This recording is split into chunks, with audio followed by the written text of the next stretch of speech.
O orgulhoso, ele fica se vangloriando daquilo que ele já fez, fica preso no passado, ele se sente superior, ele acha que sabe tudo, e aí, justamente por isso, estagna.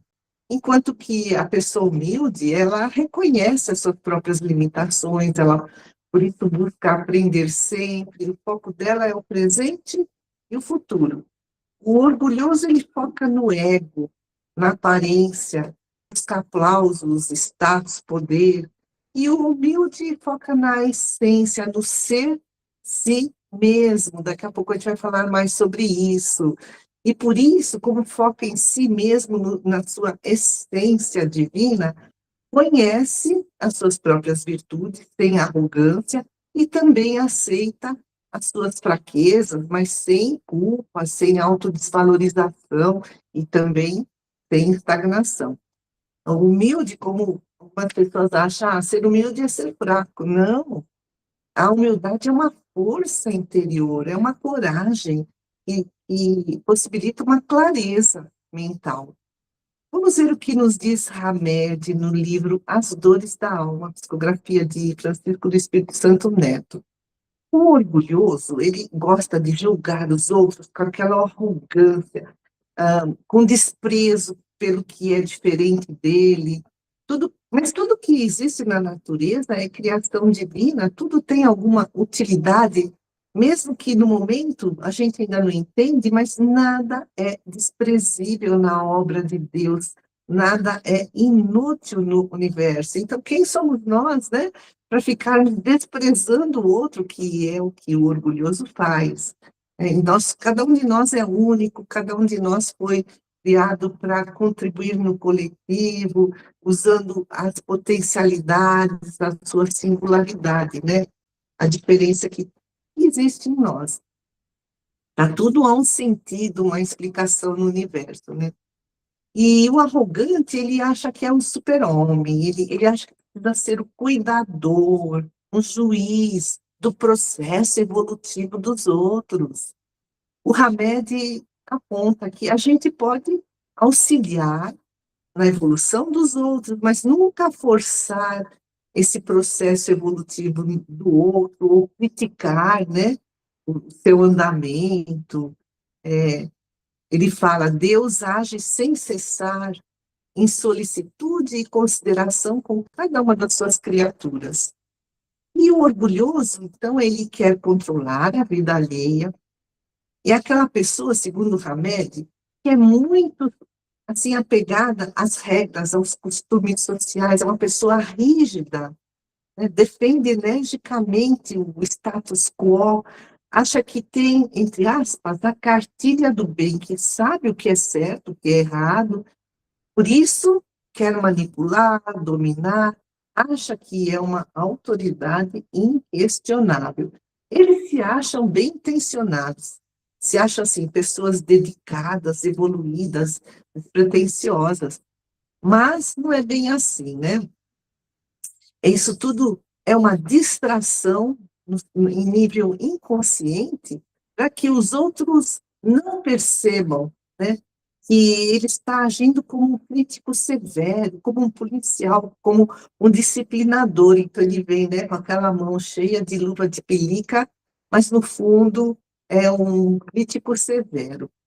E olha que nos lembra Hamed, nos meios religiosos, os dominadores e orgulhosos agem furtivamente, não somente representam papéis de virtuosos, né?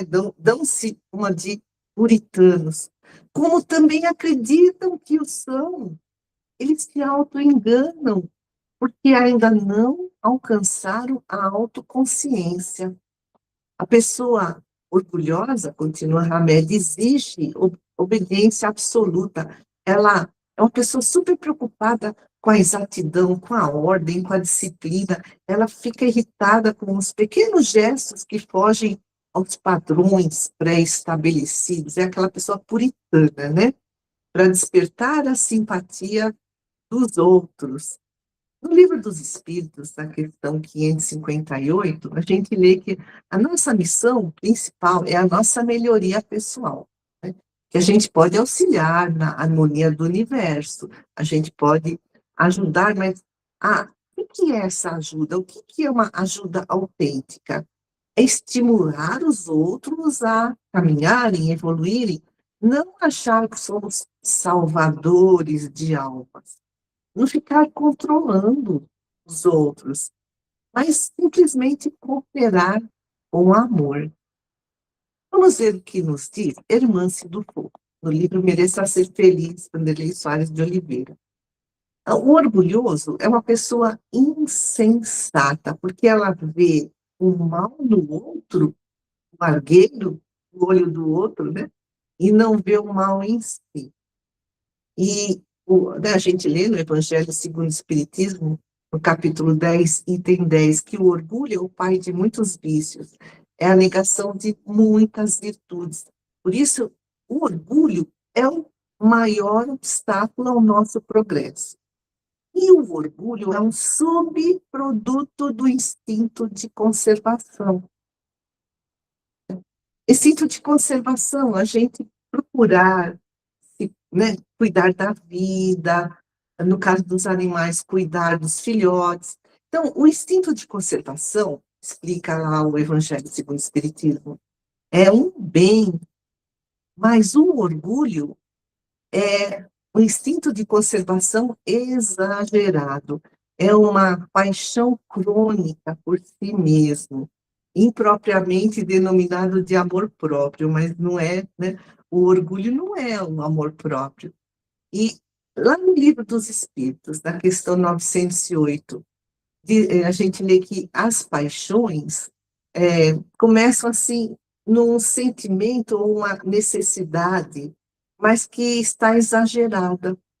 Então, a paixão em si não é uma coisa ruim, mas o exagero, a exageração das nossas necessidades. Eu preciso, né, de tantas roupas. Mas eu exagero, eu tenho um quarto assim com um monte de guarda-roupa só de blusas, calças, né, vestidos.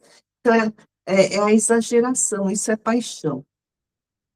Então, o orgulho gera vaidade, indiferença, preconceito, presunção, desprezo. A pessoa orgulhosa, ela se melindra com facilidade, tem inveja. Tudo isso gera aquele personalismo, que é uma supervalorização do eu. E quanto maior o orgulho, maior é a ilusão que a pessoa tem da sua grandeza, mais ela está desconectada com a realidade. Porque o orgulhoso, ele vive intensamente de máscaras, né? Para o mundo acreditar que ele é quem ele acredita ser. Então, o orgulhoso, ele dissimula, né? Ele esconde as suas imperfeições para manter as aparências. Isso tudo, no fundo, é uma inaceitação das suas próprias sombras, né? Das suas imperfeições, fraquezas, limitações. Tudo isso para manter o status, para evitar críticas, para não perder uma suposta autoridade. Aí, o orgulhoso, ele mantém essa falsa personalidade e, com isso, ele não foca nele mesmo. Ele não faz uma autoanálise sincera. Ao contrário, ele projeta nos outros as suas imperfeições, porque dói menos jogar, né, a culpa nos outros, ver o argueiro no olho dos outros, do que fazer essa autoanálise. Olha aqui, a irmã se fala de vários subprodutos do orgulho. O melindre é o orgulho na mágoa. A gente está magoado, fica melindrado. É preciso desenvolver a coragem para receber críticas. A pretensão é o orgulho nas aspirações. Então, a gente não pode ficar alimentando expectativas exageradas. A presunção é o orgulho no saber, né? Alguém que sabe tudo, né? A gente precisa escutar as opiniões alheias, abrir a mente para aprender coisas novas. O preconceito é o orgulho nas concepções. Então, a gente precisa fazer, né, análises imparciais, flexíveis, em relação a tudo. A indiferença é o orgulho na sensibilidade. A gente precisa respeitar o próximo. O desprezo é o orgulho no entendimento. Mas, como a gente, né, já comentou, para Deus tudo tem valor, nada é desprezível. O personalismo é aquele orgulho centrado no eu. Para combater o personalismo, a gente precisa trabalhar a abnegação. A vaidade é o orgulho do que se imagina ser. A gente precisa se conhecer, se aceitar e, a partir de então, fazer a renovação interior. A inveja é o orgulho perante as vitórias alheias. A gente precisa perceber que a gente é invejoso e mudar isso, né? A falsa modéstia. Daqui a pouco, se der tempo, a gente fala da falsa humildade. O orgulho da humildade artificial. Então, a gente precisa desenvolver a simplicidade, não querer ficar impressionando os outros. A prepotência é o orgulho de poder, né? Mas o que a gente precisa conquistar é o poder interior, poder sobre nós mesmos, o autocontrole. A dissimulação é o orgulho nas aparências. Então, a gente precisa se esforçar para a gente saber quem é, ser quem realmente somos, sem receios, com muito alto amor. Então, essa transformação é uma luta para muitas encarnações, não é porque a gente está lendo aqui a Irmã Se Tu For Pronto, amanhã a gente já pôs em prática, né? Mas a gente não pode desistir, para se esforçar sempre, e ter muita coragem para ser humilde, para ser quem a gente realmente é. Ser humilde é tirar essas capas que a gente vai colocando com orgulho ao longo da nossa caminhada, né? Não dessa vida, mas de muitas, né? Vamos falar, então, mais assim, detidamente sobre o personalismo. A irmã Se Tu For, não mereça ser feliz. Personalismo é o apego a tudo que é nosso, tudo que parte da gente, né? Mas sabe por que que a gente é personalista? Porque a gente não tem autoamor. Quem se ama não precisa compensar a falta de amor com os aplausos, ou até com a possessividade. Então, o personalismo é essa paixão crônica com o eu, né? É uma centralização no eu. E a gente precisa se reeducar, aprender a ouvir o outro, a desenvolver a sensibilidade, a alteridade, a empatia. A vitória do personalismo está em sairmos de nós mesmos, em acolher o outro, principalmente o outro que é diferente da gente, sentindo esse outro, e aí a gente esvazia o nosso ego. E a arrogância? Aqui tem um outro autor, não é espírita, mas é um livro fantástico, Mark Manson. Me perdoem, o título é extravagante, não sei se vocês já leram, mas foi mais de 1 milhão de livros, de cópias vendidas. A Sutil Arte de Ligar o Foda-se. Esse é o título, me desculpem. Aí o Mark Manson fala que as pessoas arrogantes, elas se acham superiores aos outros. Mas no fundo, ela está escondendo as suas fraquezas, as suas limitações, ela fica inventando sucessos fictícios para si mesma. Ela não enxerga os seus pontos negativos, as suas fraquezas, né? Enquanto que a pessoa que tem uma boa autoestima, ela enxerga com honestidade, tanto as partes negativas de si mesma, quanto as positivas, né? E faz tudo para se melhorar. A pessoa arrogante, não, ela é incapaz de melhorar a própria vida, assim, de uma forma significativa, porque ela não reconhece as suas próprias imperfeições. E também escreve Mark Manson, que o arrogante fica buscando, assim, euforia após euforia, né? Aquela vida de aventuras, de estrela, de sucesso, chega a níveis cada vez mais elevados de negação da realidade. Mas em algum momento ela cai, porque, né, ela vai despertar esses problemas, essas imperfeições morais que ela tanto esconde, vão um dia aparecer, é só questão de tempo, um dia a casa cai. O arrogante, né, e também ele se acha uma vítima, ele acha que ele tem os maiores problemas do mundo. Então, é preciso trabalhar tanto a arrogância como o vitimismo. O vitimismo, no fundo, é uma espécie de fuga da realidade. Então, nem achar-se especial, a última bolacha do pacote, nem achar-se um nada. Tanto o complexo de inferioridade como o complexo de superioridade tem como raiz a falta de amor a si mesmo. Então, o caminho para a gente, né, assim, se conhecer melhor, para a gente viver melhor, melhorar em todas as áreas da nossa vida, reconhecer as nossas carências, as nossas falhas, da forma mais honesta possível e perseverar na busca do autoaperfeiçoamento.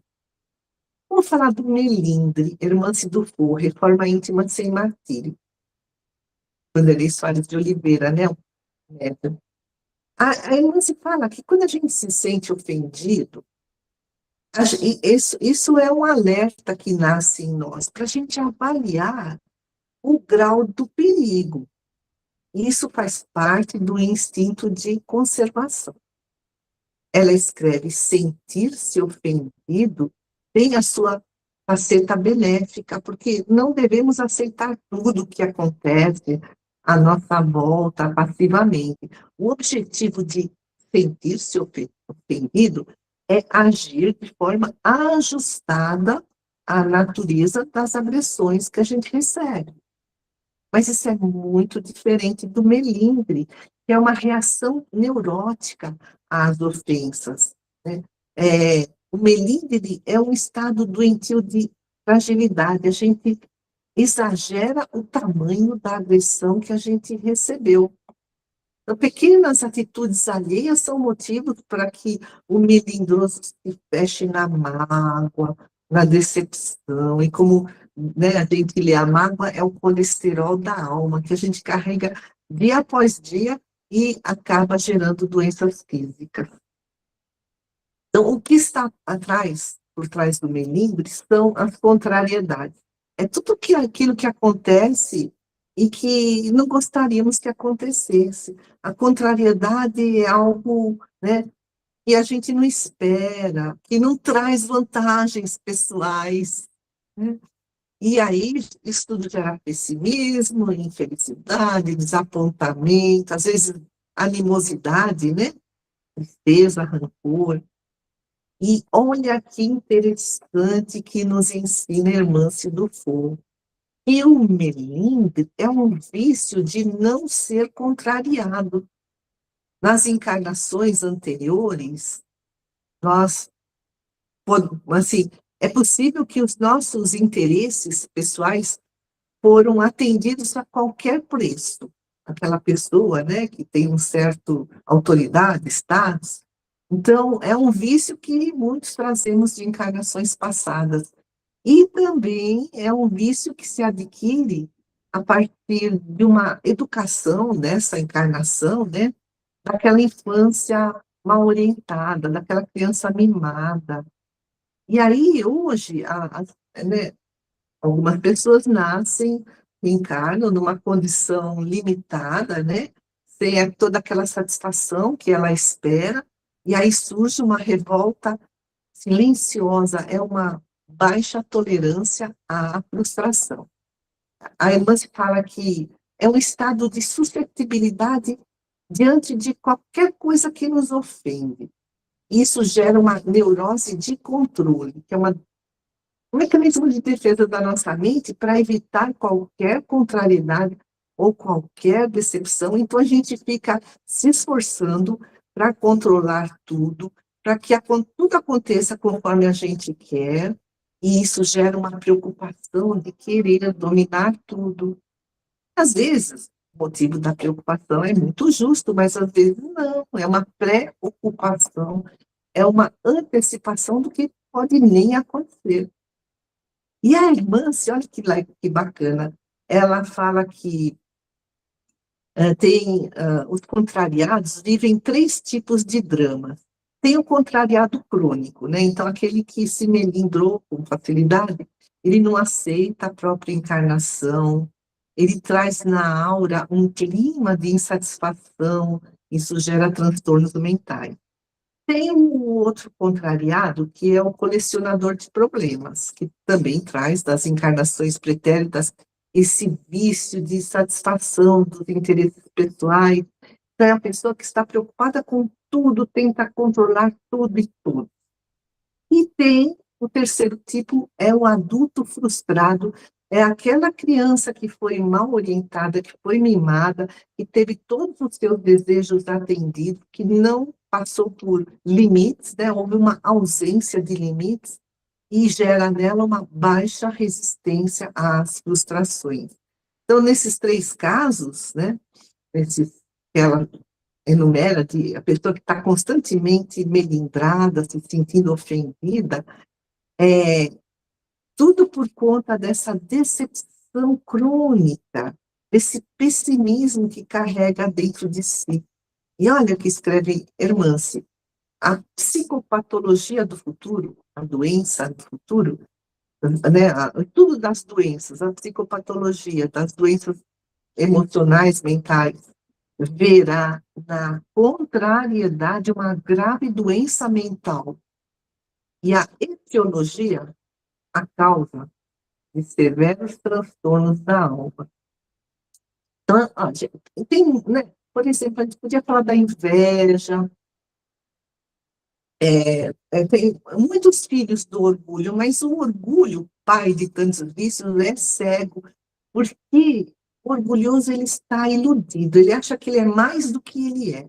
Ele se sente superior aos outros para ser aceito, para ser admirado, aí ele dá uma de inteligente, de esperto, de habilidoso, mas isso tudo é representação, é teatro, ele faz pose.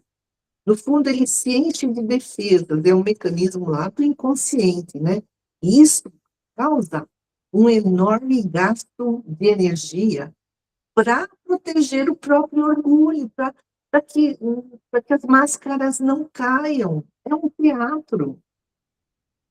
Olha, tudo isso é muito inconsciente. As pessoas vão vivendo e nem se percebem. Por exemplo, tem pessoas que têm vergonha de se expor, têm medo de falar o que pensam, o que sentem, não têm coragem de dizer não. Ai, se eu quiser falar não, eles vão ficar com raiva de mim. São pessoas que são desonestas consigo mesmas, estão mostrando o ego, né?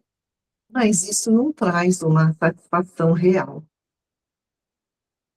Olha, aqui outra autora, Lausanne Arnold de Luca, ela é uma pedagoga, um livro fantástico, Alfabetização Afetiva. Escreve que o orgulhoso, querendo mostrar aos outros aquilo que ele não é, ele retém a sua presença, ele fica com a sua presença aprisionada, ele carrega um peso morto. Dentro de si, uma sensação de frustração, de infelicidade. Ele gasta tempo e energia para manter algo falso, que não tem nenhum sentido. O orgulhoso perde a si mesmo para ganhar os outros. E no fim fica sem nada, vazio. Então ele vive armado, mascarado, nervoso, ansioso, porque a qualquer momento pode cometer algum deslize. Olha aí o perfeccionismo, né? Então, quer controlar tudo, é um ditador tanto de si como dos outros, cobra muito de si, perfeccionismo, se enche de obrigações, às vezes assume mais do que pode dar conta. A pessoa que cobra, pede, exige, existe nisso tudo uma batalha contra o eu real. E nessa batalha, escreve a Lausanne, a pessoa desfralda a bandeira da pretensão de ser mais que os outros. Tudo isso causando insatisfação, mágoas, negatividade que desemboca no estresse. A Lausanne pergunta: onde será que deixamos a alegria, a naturalidade? Provavelmente elas estão no mesmo lugar em que largamos o nosso poder de ser nós mesmos, onde deixamos a nossa presença, o nosso prazer de viver lá, né? Escanteio. Estão em algum lugar de nosso espaço interior sufocadas por nossa arrogância, gerando uma desarmonia interior, gerando doença. É preciso desenvolver a humildade, ouvir a voz da nossa consciência, ouvir a nossa intuição. Humildade é uma característica da pessoa que é forte. Ela tem a vida dela nas próprias mãos. E aí ela flui com a vida, ela se aceita, ela aceita a vida, aceita o mundo, busca sempre se melhorar, ela tem essa lucidez de admitir quem ela é, o que ela pode ser por hora, a evolução continua, né? Mas por hora, até onde ela pode ir. E isso lhe dá condições de viver com alegria, com expressividade, com vigor. Então vamos falar da humildade. Até agora a gente falou do orgulho, né? Irmã, se tu for, mereça ser feliz. Fala que a humildade é ter consciência do que se é. É um estado de autenticidade que torna a pessoa livre. A humildade é uma conscientização e libertação de ilusões. É reconhecer os próprios limites e potencialidades. Muitas pessoas usam capas, máscaras para camuflar os seus impulsos, a sua vaidade. Usam adornos para chamar a atenção alheia para as virtudes que elas ainda não possuem. Aí o exemplo de capa, pobreza, modéstia. Né? Tem gente que acha que humildade é ser pobre. A vinculação da humildade com pobreza é cultural, mas tem tanto pobre revoltado e orgulhoso. E a gente precisa ter uma alma de pobre. O que é ter alma de pobre? A gente se contentar com o que se é, com o que se tem, sem acomodação, né? Mas saber que tem uma riqueza interior. E a modéstia? Tem gente que fala assim, a gente não pode ficar elogiando, o outro vai ficar vaidoso. Mas no lugar de riqueza, a irmã se falando, no lugar de riqueza espiritual, né, o que se fala? Dívidas do passado, karma, sofrimento, penúria, dor, é a cultura da inferioridade. Os talentos, as virtudes devem ser vistos. Essa humildade de fachada, essa falsa modéstia, impede o crescimento. Porque quando a pessoa é falsamente modesta, ela não está sabendo lidar com os seus próprios sentimentos. Isso não significa ficar chamando a atenção dos seus próprios valores, isso é infantilidade, é vaidade. Mas também não precisa ocultar as próprias qualidades. Jesus não falou? Brilhe a vossa luz, né? Então, é preciso que a gente, né, olhe para dentro de si, porque o sentimento é o espelho da nossa consciência. Precisamos conhecer os nossos sentimentos para poder criar o elo com a humildade, né? E aí escutar Deus na nossa intimidade. A irmã se escreve: aprender a linguagem dos sentimentos é caminhar para o estado de humildade, de autoconhecimento. E os elogios, olha, eles alimentam a autoestima, promovem a consideração, isso tudo é muito natural. E elogio é diferente de vício, de prestígio, né? Todos precisam ser amados, tanto quanto amar, serem estimulados, tanto quanto estimular, principalmente as crianças, né? Então, nem esconder, nem ficar mendigando a aprovação alheia. Então, essa falsa humildade. A Joana de Ângeles, no livro Autodescobrimento, uma busca interior, ela fala assim: que a pessoa humilde, ela identifica suas próprias possibilidades, mas sabe que há um imenso conhecimento ainda que precisa adquirir.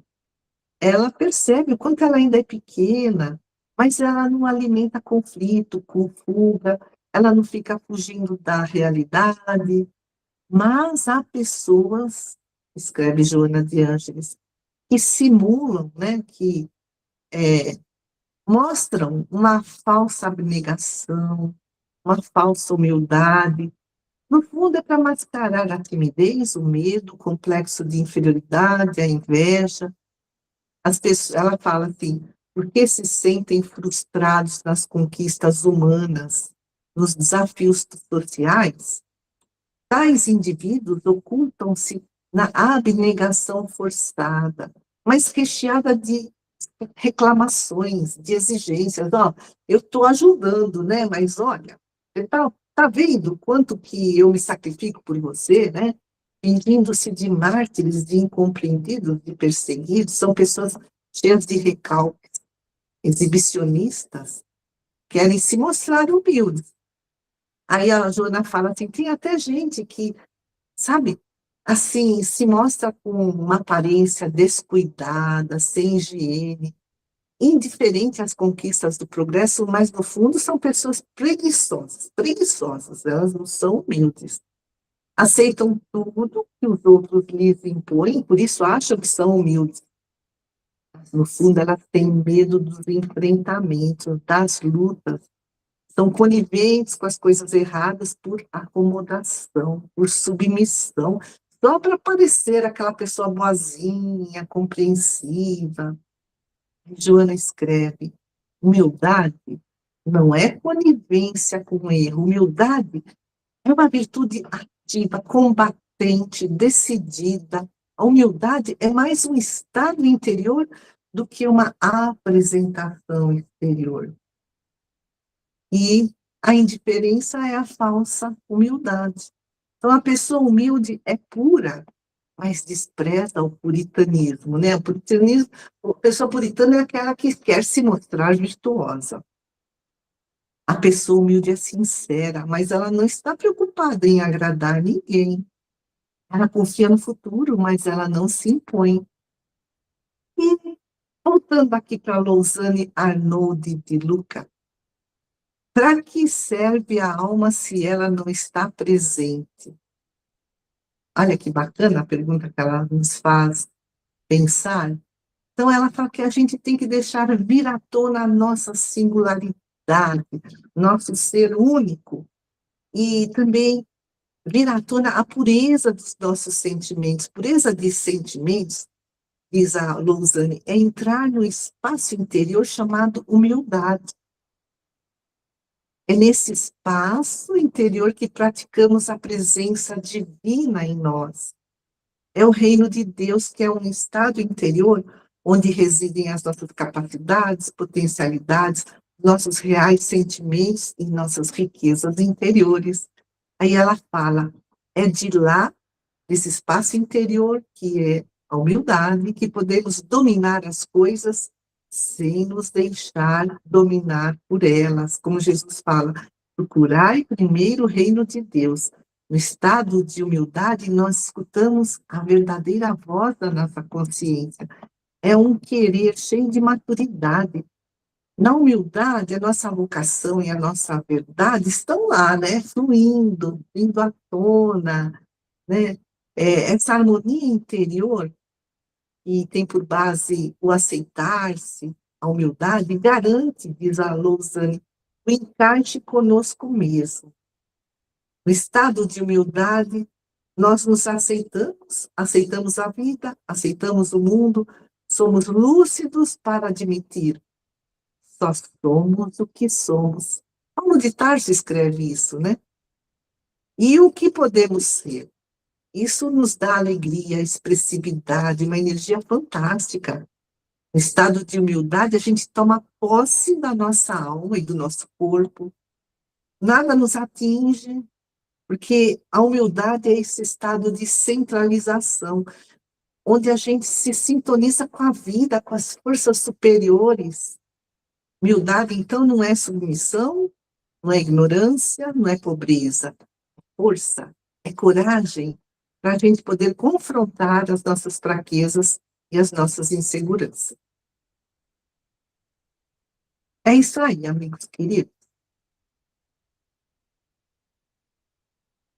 Passo a palavra para vocês ou faço a prece final?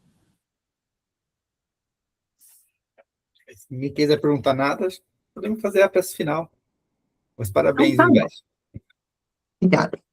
Então, amigos queridos, elevemos novamente o pensamento ao mais alto, pedindo à espiritualidade amiga que nos ajude nesse autoconhecimento, que nos ajude a termos essa coragem de enfrentar as nossas mazelas interiores, que nos ajude a desenvolver essa virtude tão luminosa que é a humildade. Senhor, abençoa nossos caminhos, abençoa todos que aqui estamos, nossos lares, nossos familiares, todos os nossos compromissos, nossa saúde, e que assim seja.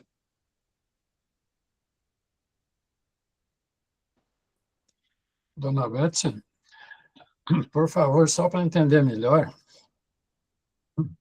a senhora apedrejou o orgulho aí. Eu não, foram os autores.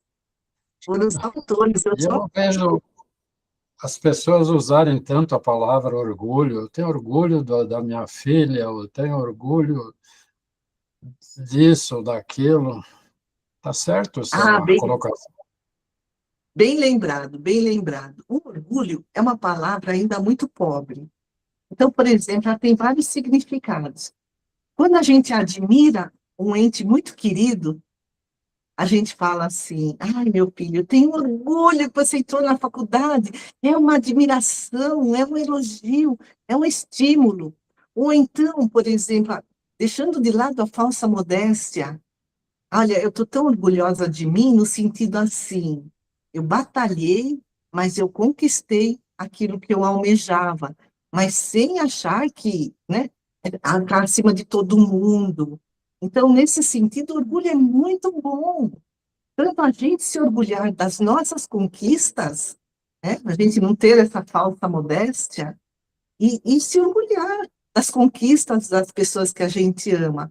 Mas nesse sentido que eles falam, do orgulhoso, né, achar que é mais que os outros, que não tem nenhuma imperfeição, que sabe tudo, e aí ele só está projetando todas as suas imperfeições, ele vê nos outros, não vê em si mesmo.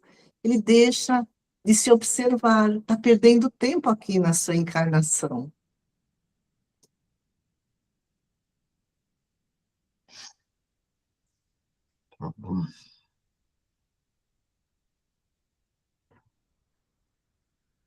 Seu Mário, quer falar Oi. mais alguma coisa, seu Mário? Obrigado. Imagina, imagina. Por exemplo, autoestima, o autoamor, né? A pessoa fala, é uma pessoa orgulhosa. Autoestima, autoamor é a gente cuidar do corpo e do espírito. Se a gente não estiver bem, a gente não sai do lugar. Então, a pessoa, sabe, a palavra orgulho, ela é tão, assim, usada com tantos significados que causa essa confusão de entendimento.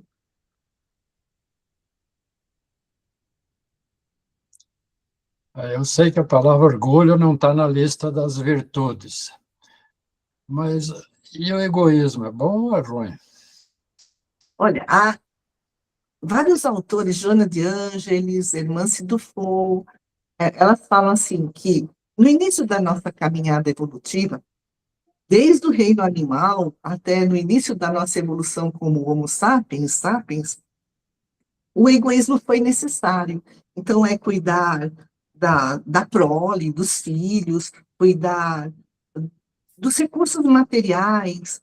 Mas chegou um momento da nossa evolução, agora, né, em que nós exageramos esse egoísmo. A gente já não precisa mais dele, né? Mas a gente ainda não conseguiu trabalhar esse egoísmo. Então, ela fala assim, no início da evolução, o egoísmo foi necessário, inclusive o orgulho, o egoísmo, para a gente construir uma dignidade própria, para a gente construir, assim, fortalecer a nossa personalidade. A criança, por exemplo, a criança pequenininha, ela é muito egocêntrica, né? Nos primeiros anos de vida.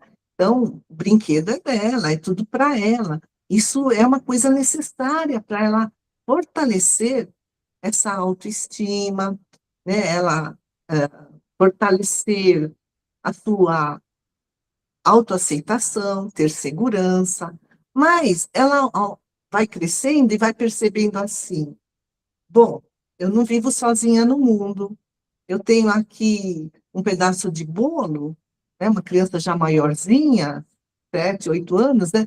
Então eu vou dividir com o meu amiguinho.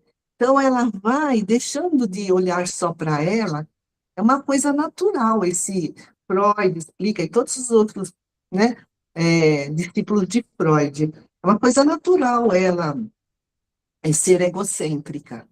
Mas à medida que ela vai amadurecendo, os seus laços sociais vão se ampliando, né? Primeiro na família, depois vai para a escolinha, depois no trabalho, né? Depois na sociedade. Então ela vai aprendendo a dividir, vai deixando esse egoísmo de lado, mas tem gente que nunca deixa, né? Então, tudo é uma questão de fase.